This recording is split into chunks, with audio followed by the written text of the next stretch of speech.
RTM, il est 13 h à Badinko, c'est dans la région de Kita, la même heure partout au Mali.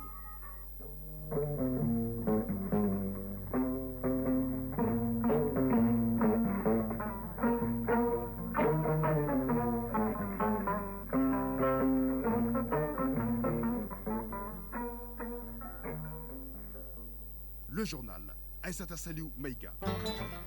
Mesdames et messieurs, bonjour et bienvenue aux informations.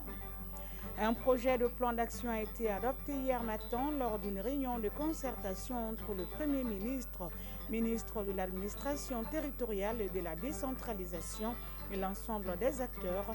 Le du projet devrait permettre à notre pays de sortir de la crise énergétique à travers des actions à court et long terme. Le ministre de la Refondation de l'État chargé des relations avec les institutions est allé à la rencontre des responsables de certaines institutions de la République. L'objectif de cette démarche est de renforcer la collaboration entre le département et les institutions. Dans la page sport, on parlera des chapeaux des 24 équipes qualifiées pour la CAN Maroc 2025, dont le nôtre est dans le chapeau 2. Il sera également question du Ballon d'Or africain 2024. C'est le Nigérian Ademola Lookman qui est le nouveau roi du continent. Dans la chronique initiative citoyenne de ce mardi, Ousmane Dao est allé à la rencontre de l'association Sigida Yelen du Mali.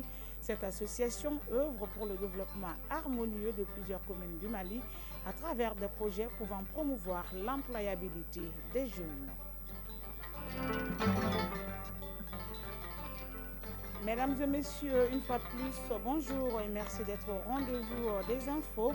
Je vous le disais à l'instant dans les titres pour la sortie de la crise énergétique en cours au Mali.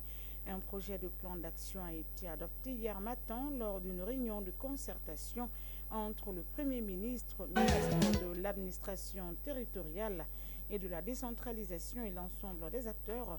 Le projet de plan d'action qui doit être soumis à l'appréciation du président de la transition devrait permettre à notre pays de sortir de la crise énergétique à travers des actions à court, moyen et long terme.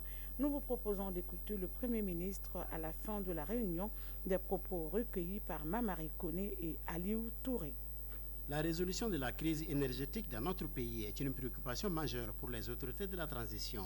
C'est pourquoi, au lendemain de sa nomination à la tête du gouvernement, le général de division Abdoulaye Maïga a décidé de prendre le taureau par les cornes.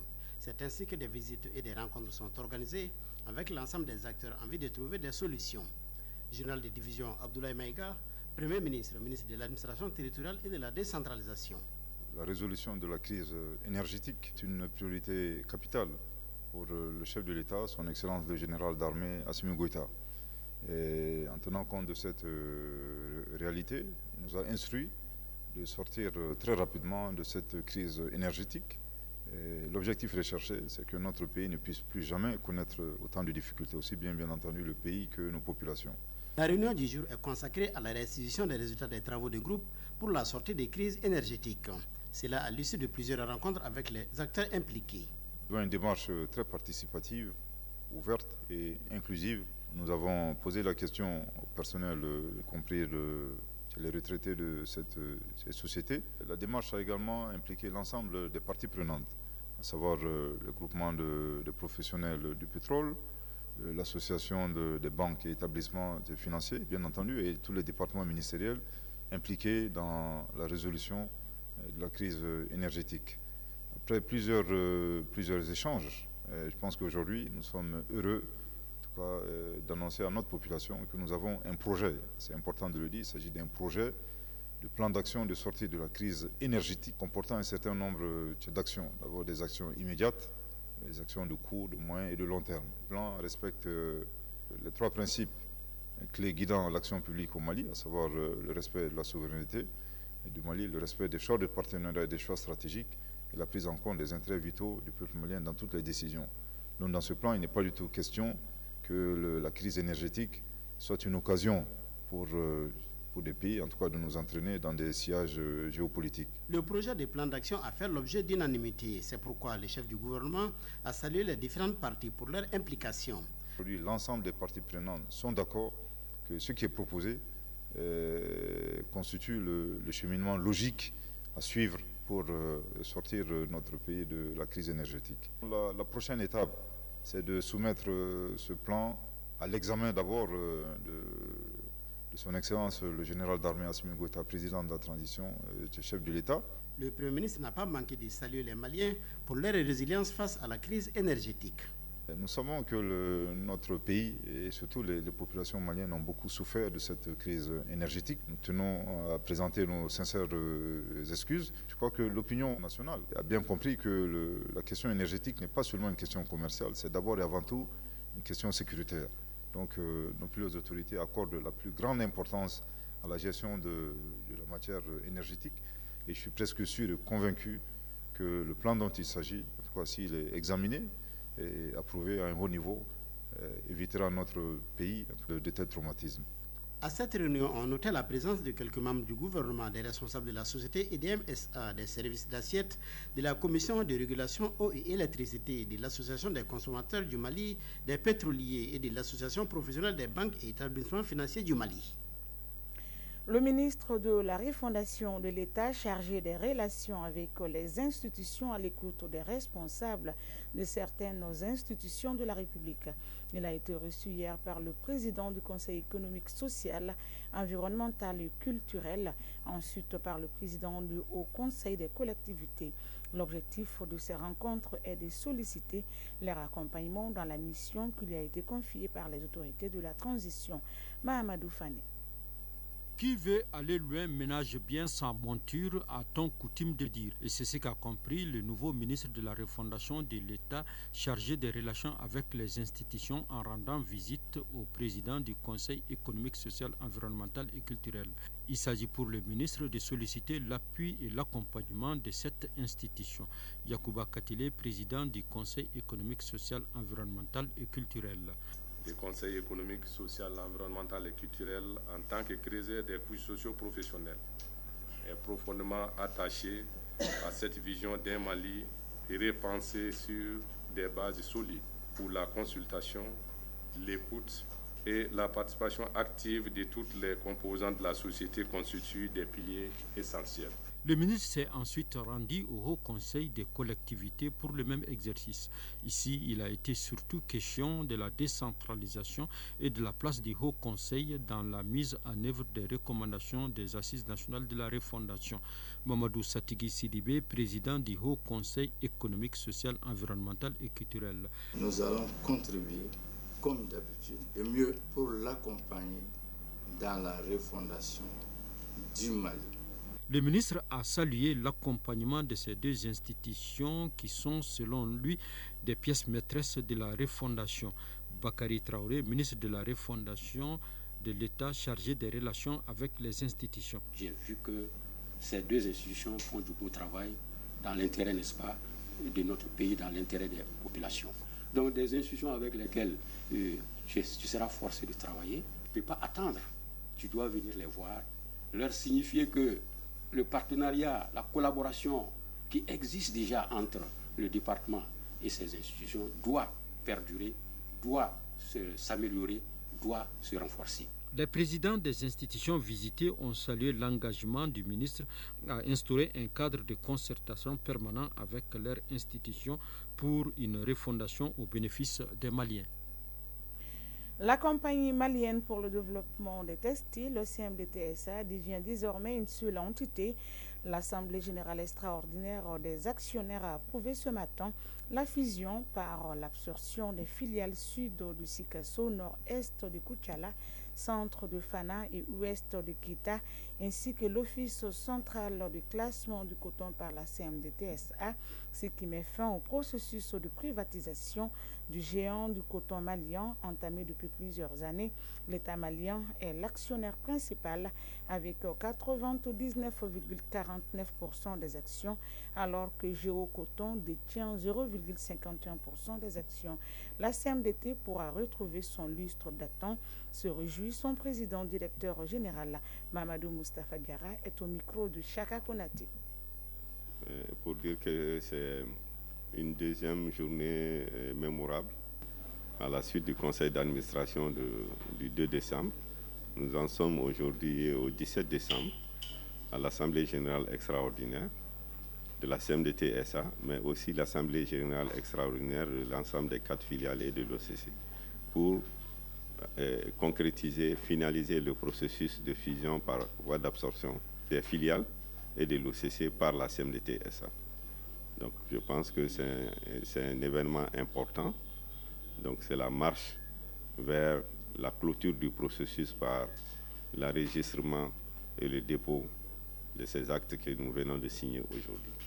Et cela augure d'une nouvelle ère pour la CMDT. Ça aura un impact sur la CMDT parce que depuis que l'épée de Damoclès a plané sur la CMDT en voulant le conduire à la privatisation, les uns et les autres sont restés toujours sur leur faim.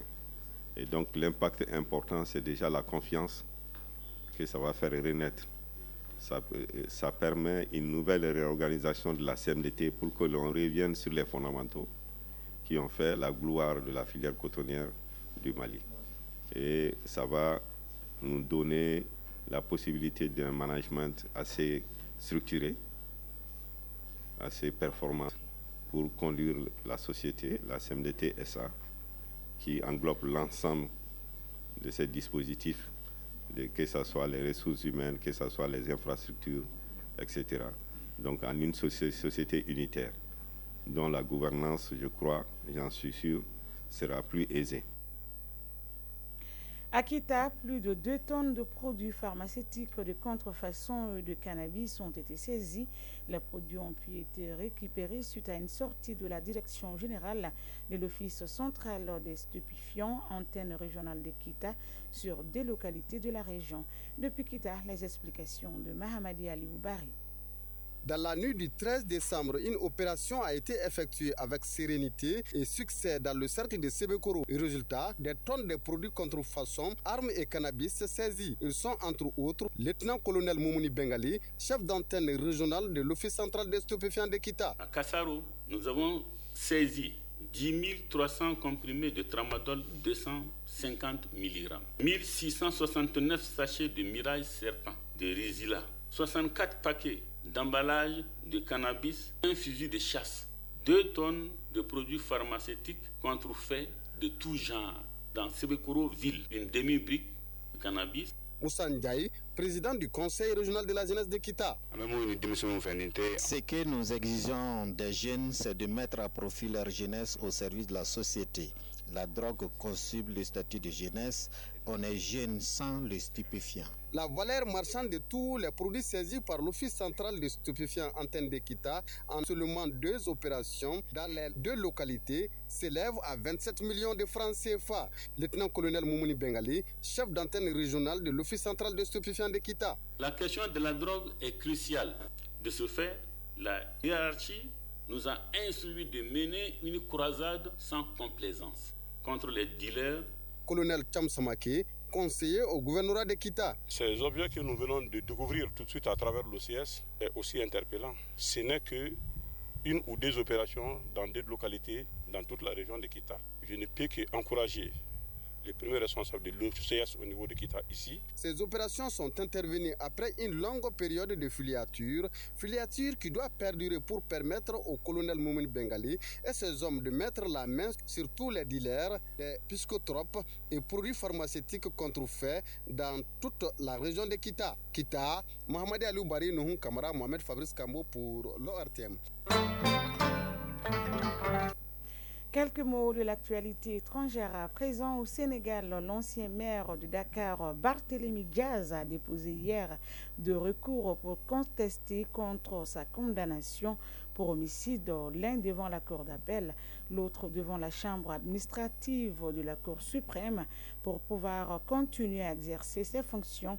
A rappelé que Barthélémy Diaz a été démis de ses fonctions il y a quelques jours par le préfet et il promet de mener cette bataille judiciaire pour redevenir maire dans sa localité. En Côte d'Ivoire, le 3e forum économique public-privé Japon-Afrique se poursuit à Abidjan. L'objectif de cette rencontre de 2 jours est de renforcer les échanges commerciaux avec les opérateurs économiques japonais et les pays africains Plusieurs dizaines d'entreprises japonaises participent à cette réunion ainsi qu'une trentaine de ministres du continent pour investir dans plusieurs domaines tels que la santé, les transports ou encore l'industrie spatiale. Une conférence sera organisée en août 2025 à Yokohama, au Japon, par ses responsables sur le développement de l'Afrique TICAD. En Mozambique, au moins 34 personnes ont été tuées par le cyclone Chido de plus de 220 km par heure. Ce vent violent avait fait d'importants dégâts sur son passage. L'information a été donnée aujourd'hui par l'Institut national mozambicain de gestion des risques et désastres. Plusieurs régions ont été touchées par ce cyclone depuis samedi dernier. Depuis quelques années, ces tempêtes sont de plus en plus violentes. Une opération de reconstruction et de nettoyage a été lancée hier, selon un porte-parole de l'UNICEF au Mozambique.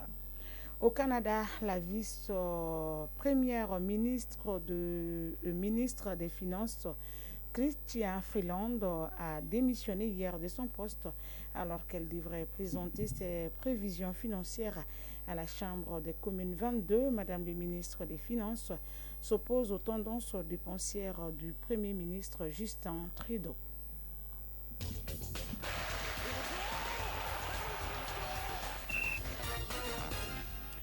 L'actualité sportive, c'est avec vous, Sirayatou Sissé. Bonjour. Bonjour, Aïsta Saloumega. La CAF a officiellement communiqué hier les chapeaux des 24 équipes qualifiées pour la CAN Maroc 2025. Le Mali est dans le chapeau 2. Oui, aux côtés du Cameroun, de la Tunisie, de l'Afrique du Sud, de la RD Congo et du Burkina Faso. Le chapeau 1 comprend le Maroc, le Sénégal, l'Égypte, l'Algérie, le Nigeria et la Côte d'Ivoire. Le chapeau 3 est composé du Gabon, de l'Angola, de la Zambie, de l'Ouganda, de la Guinée équatoriale et du Bénin. Et enfin, le chapeau 4 renferme le Mozambique, les Comores, la Tanzanie, le Soudan, le Zimbabwe et le Botswana. À retenir que les équipes d'un même chapeau ne se croisent pas au premier tour. En revanche, deux équipes issues d'un même groupe de qualification peuvent se rencontrer au premier tour. Le tirage au sort de la CAN Maroc 2025 aura lieu le 27 janvier à Rabat. La CAN, c'est du 21 décembre 2025 au 18 janvier 2026. Quel adversaire souhaiteriez-vous pour le Mali en phase de groupe à la CAN 2025? Alors, à cet âge, je choisirais les boules contenant l'Algérie, le Bénin et le Soudan. Alors, Ballon d'Or africain 2024, le Nigérian Ademola Lookman est le nouveau roi du continent. Le sociétaire de l'Atalanta Bergame en Italie succède à son compatriote Victor Osimhen. Ademola Lookman, 27 ans, a marqué de son empreinte cette saison, vainqueur de l'Europa League, médaillé d'argent à la CAN 2023 et 14e au Ballon d'Or France Football. Il est le 6e Nigérian à recevoir ce prestigieux trophée individuel après Nwankwo Kanu, Emmanuel Amunike, Victor Ikpeba, Rachidi Yekini et Victor Osimhen. Du haut de son mètre 75, Ademola Lookman est le premier joueur africain à marquer 3 buts en finale d'une Coupe européenne de football. Coupe du numérique 2024, la première demi-finale se joue cet après-midi entre la MAP et la SMDT. Coup d'envoi 16h sur le terrain synthétique à l'ACI 2000 près du 14e arrondissement. La MAP et la SMTD s'affrontent pour une place en finale. La seconde demi se disputera demain mercredi entre l'AGFO, tenante du titre, et la MRTP. La Coupe du numérique 2024 est placée sous le parrainage du directeur général de l'ORTAP, Hassan Baba Diombele. C'est tout. Et c'est qu'il fallait arrêter. Merci pour toutes ces informations sportives. Initiative citoyenne. Le développement nous-mêmes. La chronique initiative citoyenne de ce mardi est allée à la rencontre de l'association Sigida Yélin du Mali, une association qui œuvre pour le développement harmonieux de plusieurs communes du Mali. À ce jour, elle a investi plus de 90 millions de francs CFA dans des projets de développement et œuvre pour la promotion de l'emploi des jeunes. Ousmane Daou nous présente l'association Sigida Yélin du Mali suivant. L'association Sigida Yélin du Mali est une coordination d'une centaine d'associations, de mouvements, groupements, regroupements et coopératives qui a été créée à Kalabankoro dans le cercle de Kati. De sa création en 2013 à nos jours, elle intervient dans plusieurs domaines et dans différentes localités du pays. Parmi ses réalisations, on peut citer entre autres la formation de plus de 2000 femmes et jeunes à la fabrication du savon, la réalisation des fourrages, des puits à grand diamètre à Djouila, la réalisation d'une mosquée à Fana, la construction du marché de Niamana, ainsi que des consultations médicales gratuites avec toujours le souci du bien-être quotidien. Aziz Daou, le chargé de communication de l'association Sigida Yélin du Mali. C'est de créer, soutenir ou encore promouvoir les actions ou projets de développement des différentes communes du Mali pour que toutes les communes puissent vraiment atteindre un développement harmonieux. Et nous pensons que ce n'est pas impossible.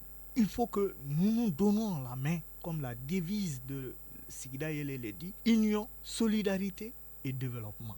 Tant que nous ne sommes pas ensemble, on ne trouvera jamais le développement. Pour la concrétisation de ces efforts pour un développement harmonieux des localités où elle est implantée, l'association Sigida Yélin du Mali ne compte que sur ses membres.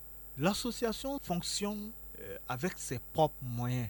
Pour le moment, nous ne bénéficions pas de subventions de l'État. Donc tout ce que nous menons comme activité, comme projet, c'est sur fonds propres de Sigida Yélin. Les cotisations mensuelles, des dons et legs des personnes ressources de l'association, ceux qui sont engagés pour la cause de l'association, ceux qui ont compris que, c'est-à-dire personne ne viendra faire ce Mali à la place des Maliens, chacun en fonction de ses moyens. L'arbre ne doit pas cacher la forêt. Au-delà de ses nombreuses réalisations, des difficultés entravent souvent le bon fonctionnement de l'association. Aziz Daou, le chargé de communication de l'association Sigida Yélin du Mali.